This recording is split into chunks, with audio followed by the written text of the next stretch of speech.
Naimbag nga rabi ikapsa.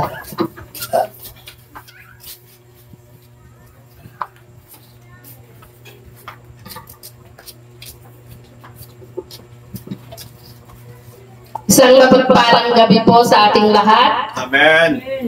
Isuman pag-aabay mo, kapsa. Bawal lang nakasimangot. Amen. Amen. Kita iti nga rabi, giyaman ti pribilegyo, kakapsat nga inter iti apo, taknon iti dahil iti agundaway, i-share ko mat kada kayo, dagiti sasaw ti apo. Iti dahil ito yung narabi. Praise the Lord! Ang may kailangan, siya ang lalapit. Kunada, nasidad ka ng kaldero, maubingan ka. Kaya ang tao, pag may kailangan sa'yo, lapit ng lapit. Pero sa panahon ngayon, marami ng gadgets. Pag may kailangan sa'yo, ang tao, text ng text, chat ng chat, o kaya tawag ng tawag. Ang taong nagigipit sa patalim kumakapit. Sa mundo yun. Pero ang Kristiyanong nagigipit kay Jesus, lumalapit.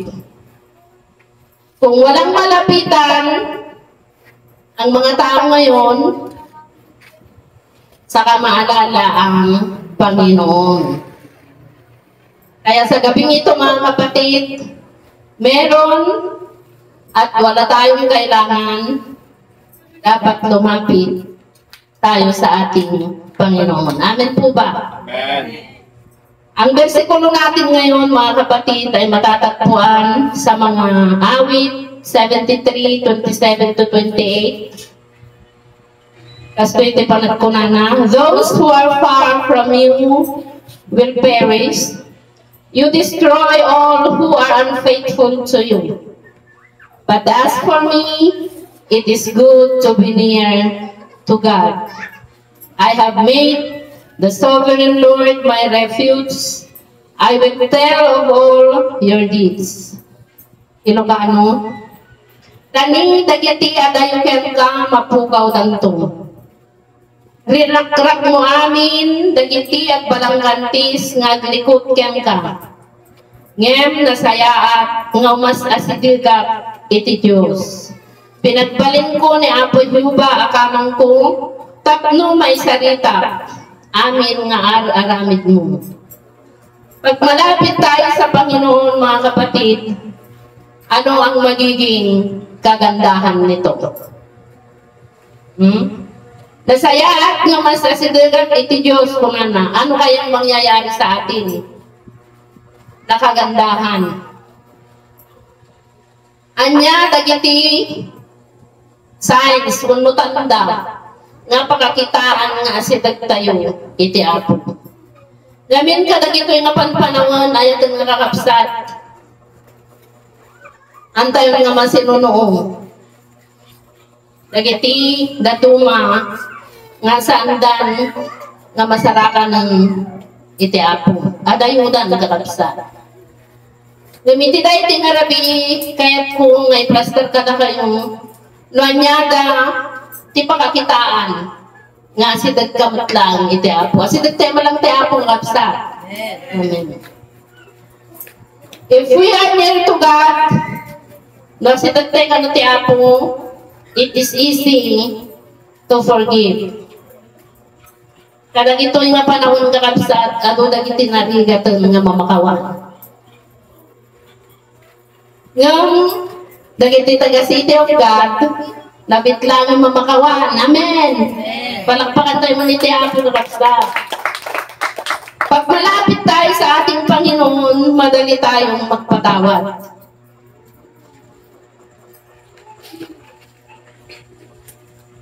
Kasi pag ikaw ay nagtampo, Ang sumunod sa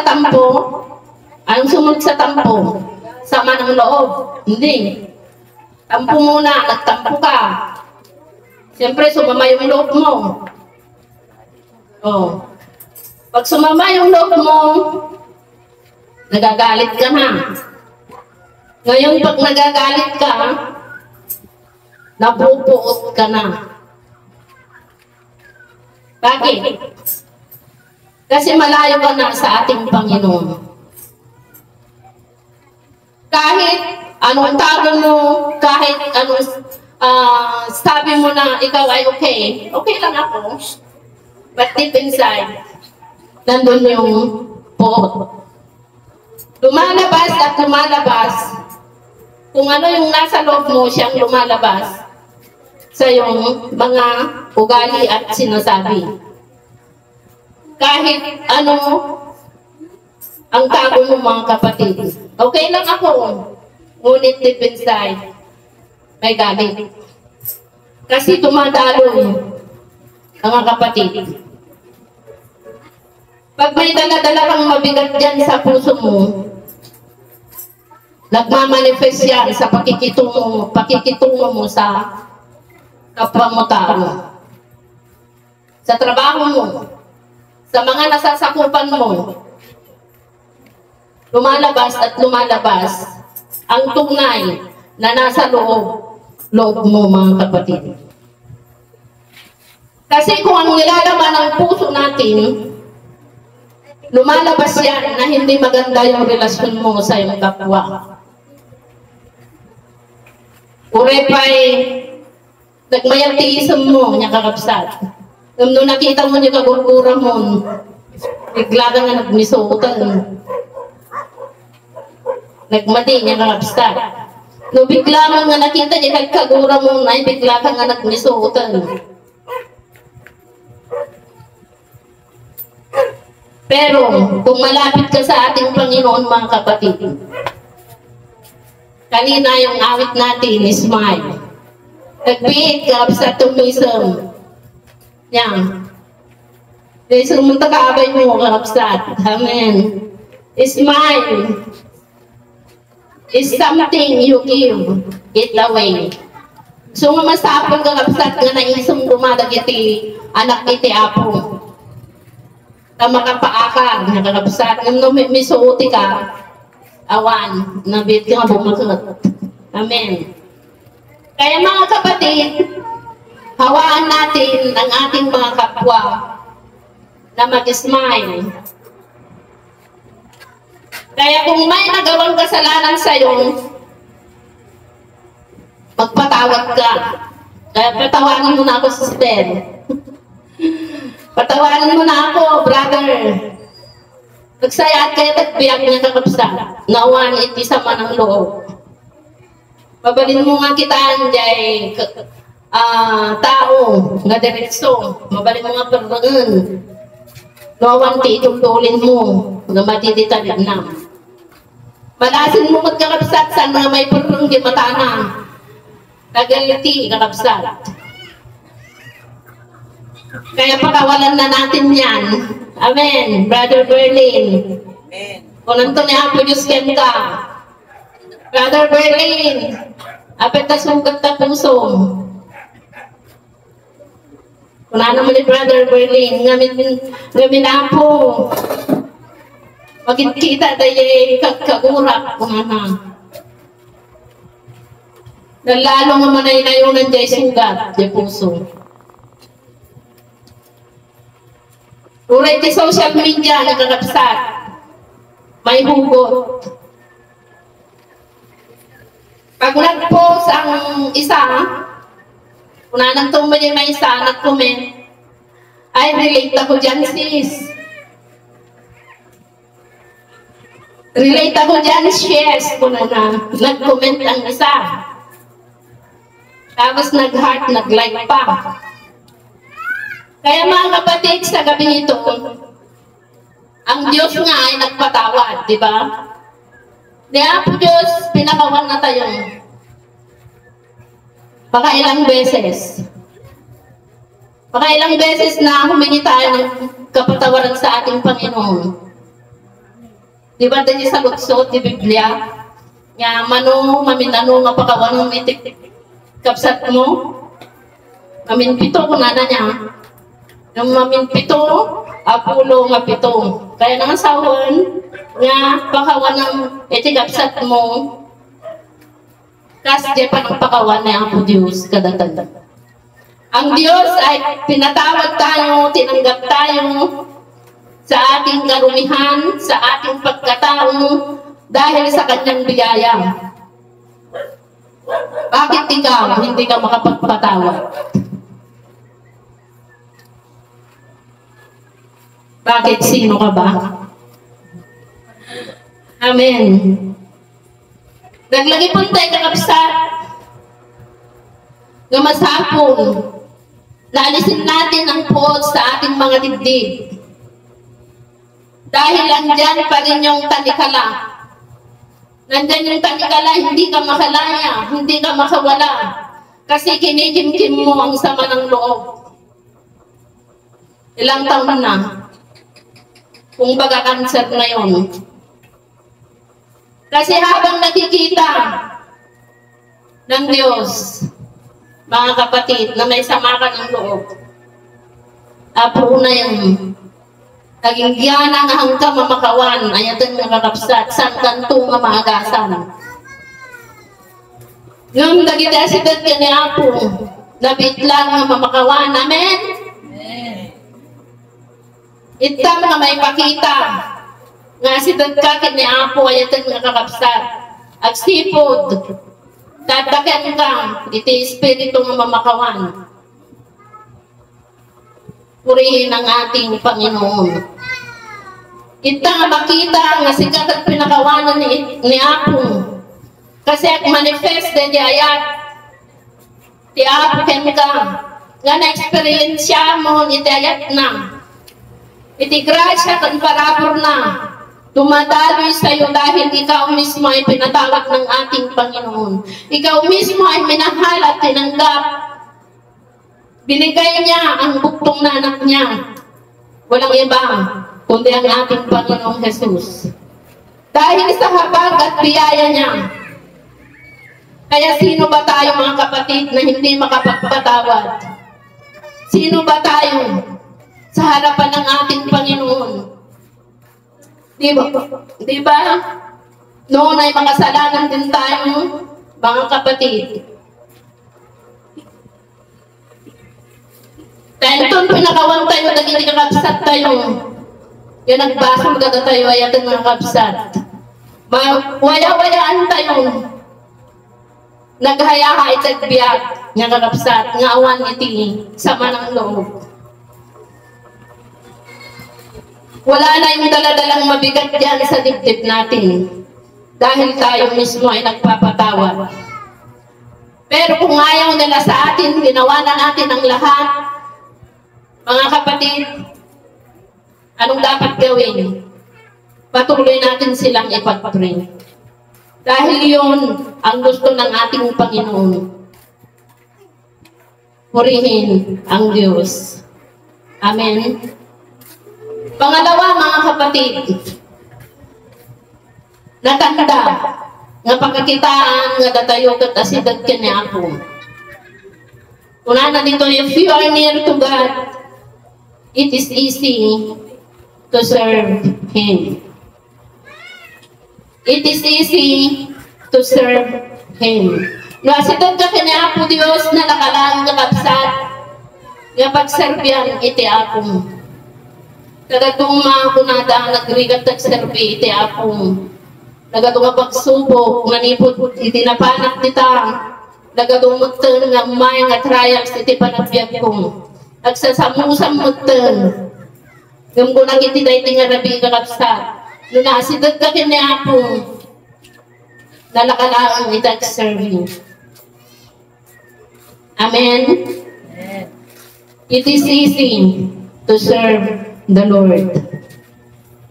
May panggap iti panagserbi kakapsat. Kadag iti generation takta.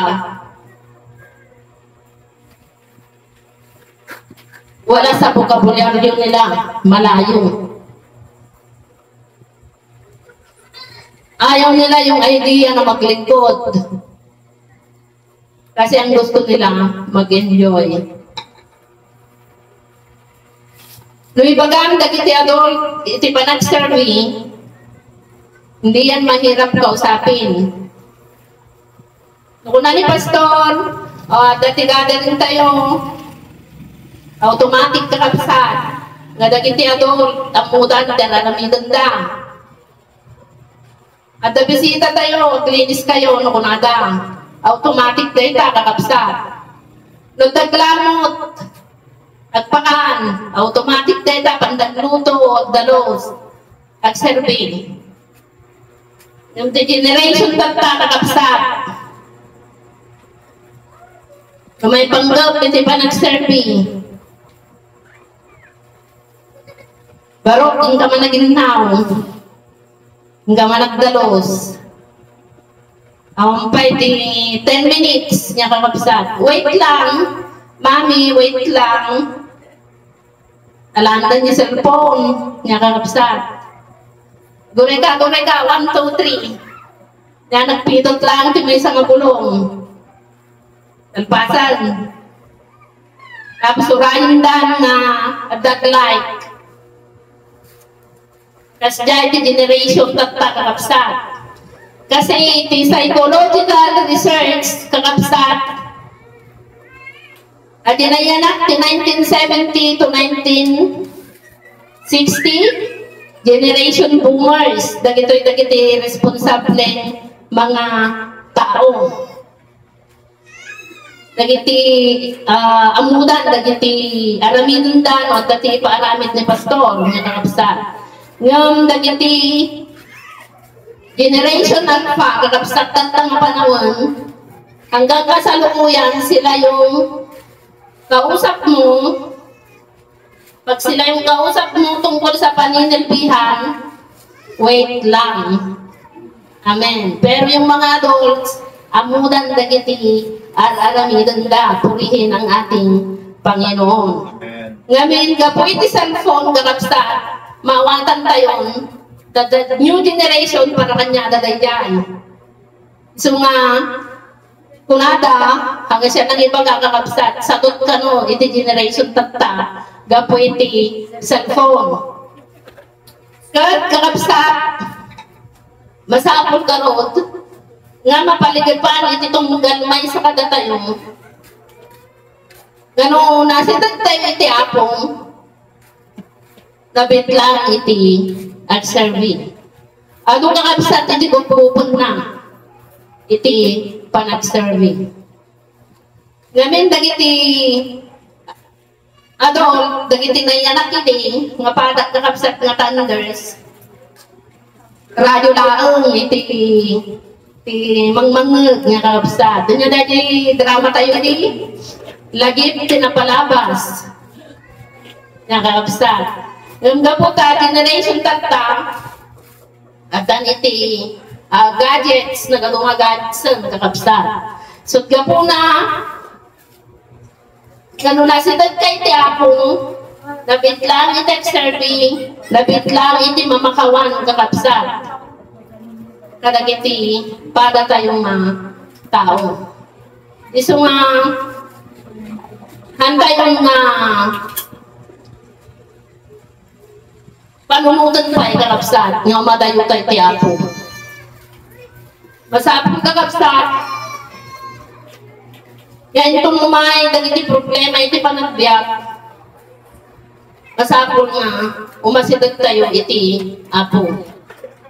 Hanlaan nga itong umay, iti problema, itong naragsak ka, masapong kakapsat, nga masidag tayo iti apong, panatilihin natin malapit tayo sa ating Panginoon. Kasi nakakaya natin ng lahat ng mga problema. Nakakaya natin lahat, mga kapatid. Sa dami ba naman ang pinagdaanan natin, kayang-kaya yan. Basta ikaw ay malapit sa ating Panginoon. Kung ikaw ay nabibigat ang lubha, lumapit ka kay Jesus. Kung ikaw ay masaya at maraming pera, lalo kang lumapit sa ating Panginoon.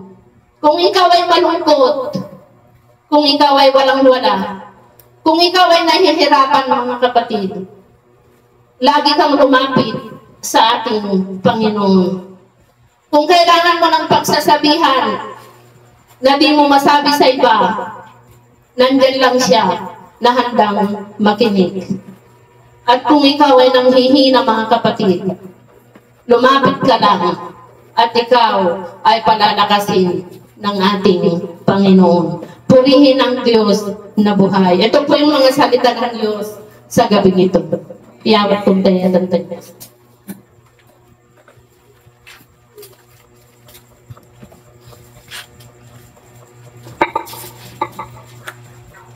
Pasalamat tayo sa Panginoon sa napakagandang mensahe po na tayo po ay tinuturuan ng salita ng Panginoon na ibigay ang kapatawaran sa mga taong nakasakit sa atin, sa mga taong nakagawa ng pagkukulang, pagkakasala po sa atin.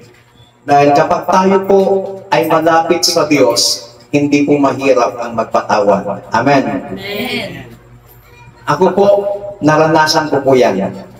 Ibinigay ko po yung pagpapatawad. Amen. Sabi nga ng mensahera natin kanina sa salita ng Panginoon, kung tayo po ay malapit sa Diyos, it is easy to forgive. Tinuturuan tayo ng Panginoon na tayo po ay magpatawad. Even the Word of God, ang sabi ni Jesus sa kanyang itinulong panalangin, na our Father who art in heaven, hallowed be thy name, thy kingdom come as it was in heaven. Forgive us on our sins as we forgive sa mga taong nagkasala din sa amin. Ang sinasabi ng salita ng Panginoon, kung hindi tayo marunong magpatawad sa ating kapwa, hindi rin tayo matatawarin ng ating Panginoong Diyos. Now, it's time for us, mga kapatid, na tayo po ay mag-release ng kapatawaran sa mga tao na kung saan ay nakagawa sa atin ng hindi maganda, sa mga tao na kung saan ay meron pong ginawa sa atin na labis tayong nasaktan. Ang sabi ng Panginoon, patawarin natin sila. Ngayong araw na to, ipinagdiriwang natin ngayon yung ika-126 years na independence ng ating bansang Pilipinas. Pinalaya tayo mula sa mga banyaga. At ang sinasabi ng Biblia, pinalaya din tayo ng Panginoon mula sa kasalanan. Kasama na po yung pagpapatawad sa atin ng Panginoon. Kaya ngayon, yung kalayaan na yan na ibinigay sa atin ng Panginoon, mas pipiliin natin ang magpatawad din sa mga taong nakasakit, sa mga taong nakagawa ng hindi maganda sa atin. We release forgiveness. Nili ko nga pong tayong lahat ay tumayo. Sa iyo pong kinatatayuan sa gabi pong ito, kapatid, pwede ba tuyupo po ninyo ang inyong mga ulo? Ipikit po ninyo ang inyong mga mata.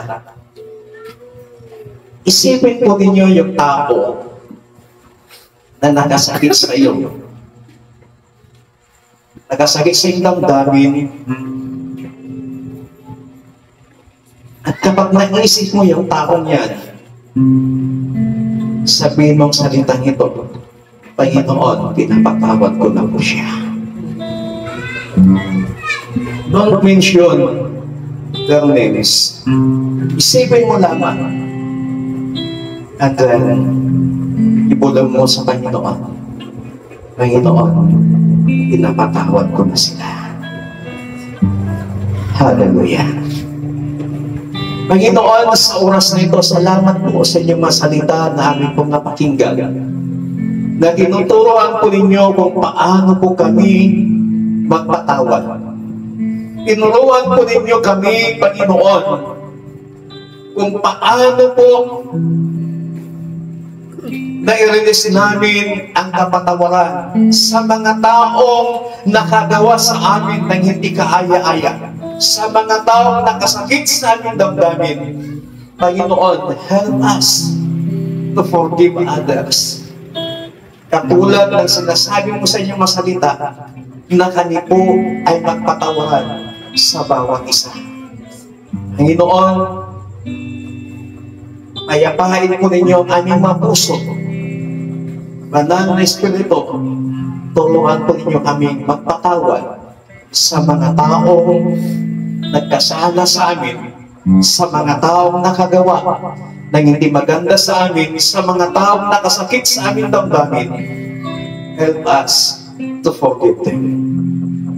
Dakilang Diyos, salamat sa iyong masalita na patuloy mo kaming tinuturuan as we go on, as we grow sa aming pananampalataya sa inyo. Salamat po kung paano ang iyong lingkod ay nakapag-release ng kapatawaran. Panginoon, ganun din sana ang bawat isa. Mag-release kami ng kapatawaran without any conditions. Tulad ng ginawa po ninyo sa amin, Panginoon. Salamat sa iyong lingkod na siya mong ginamit. Patuloy mong pagpalain. Salamat po, Panginoon, sa inyong masalita. In Jesus Christ, mighty name we pray. Amen. Palakpakan natin ng Panginoon. Hallelujah. Maaari na pa kayong mapaupo at ibinabalik ko ang microphone sa ating pong MC.